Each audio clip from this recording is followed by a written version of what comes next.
Pour la vidéo de cette semaine, on aborde deux sujets qui me passionnent, soit l'intelligence artificielle et les jeux vidéo.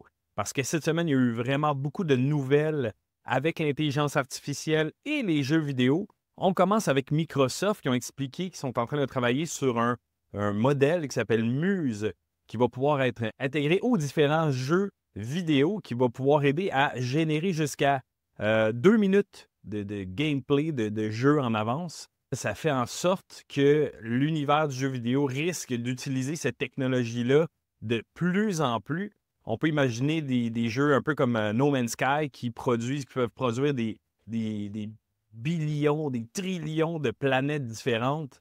Eh bien là, ça va pousser encore plus loin avec pas nécessairement des modèles existants, mais générer des modèles à partir de probablement rien. J'ai hâte de voir ça. J'ai hâte de voir aussi dans le nouveau Grand Theft Auto GTA 6. On va voir probablement des NPC, des personnages non joueurs, interagir à l'aide de l'intelligence artificielle, pas avoir des lignes prédéfinies pour parler, pour dire des choses, mais vraiment développer leur propre ligne selon les différents contextes. L'IA peut apporter vraiment une couche supérieure au développement du jeu vidéo. C'est incroyable. J'ai hâte de voir. Je pense que 2025 et 2026, parce qu'on sait la conception de jeux vidéo, ça prend un certain temps. Je pense que ça va être vraiment névralgique dans le sens où ils vont développer des nouvelles technologies, des nouvelles façons de faire, des nouveaux styles probablement de jeux vidéo. Et on va voir peut-être des plus petits groupes pouvoir utiliser cette technologie-là et pouvoir faire des jeux de qualité, comme les grands studios. On pense à Ubisoft, ça va pas très bien ces temps-ci, mais qui font quand même des jeux incroyables. J'ai hâte de voir ça, j'ai hâte de suivre ça en 2025. C'est sûr qu'on va en reparler dans des vidéos recap parce que ça va être la saveur de l'année, d'après moi. Vraiment, au-delà des LLM, des Large Language Models qui se développent, ben, je pense que les jeux vidéo vont vraiment utiliser cette nouvelle technologie-là pour développer plein de nouvelles choses. Fait que j'ai hâte de voir ça. Suivez les recaps de la semaine parce que c'est sûr qu'on en reparle. On saute sur le deuxième sujet qui est le nouveau modèle de Claude, donc Sonnet 3.7, qui est sorti durant la fin de semaine. Évidemment, ils ont fait passer la batterie de tests qu'ils font aux autres modèles, mais ils font passer un test vraiment intéressant. Ils font jouer le nouveau modèle à Pokémon Red, donc le vieux Pokémon de Game Boy sorti en 96 à peu près.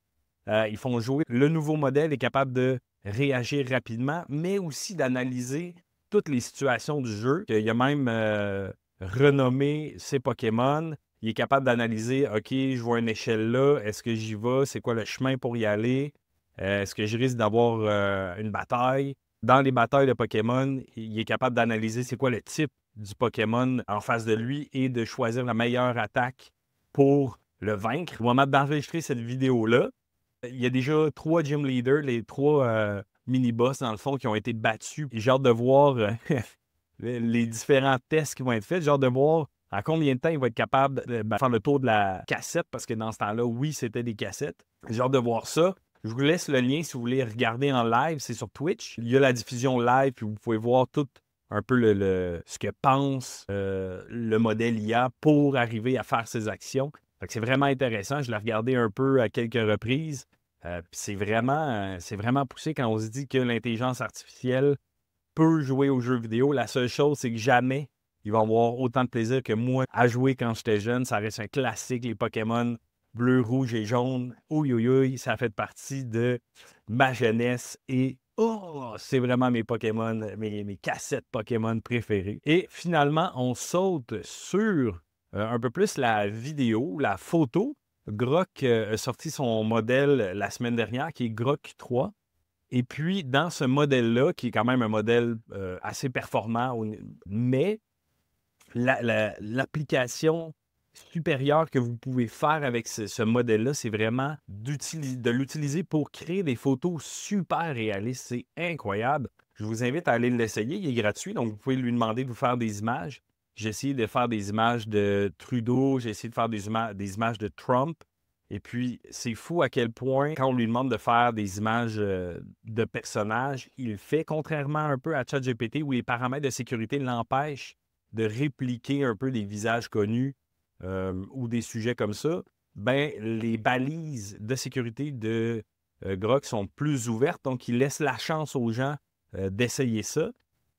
Là où il y a plus de difficultés, c'est quand on essaie de mettre plusieurs personnages dans la même photo. Donc, j'ai essayé Trudeau, Macron et Trump, et puis là, ils ne se ressemblaient pas du tout.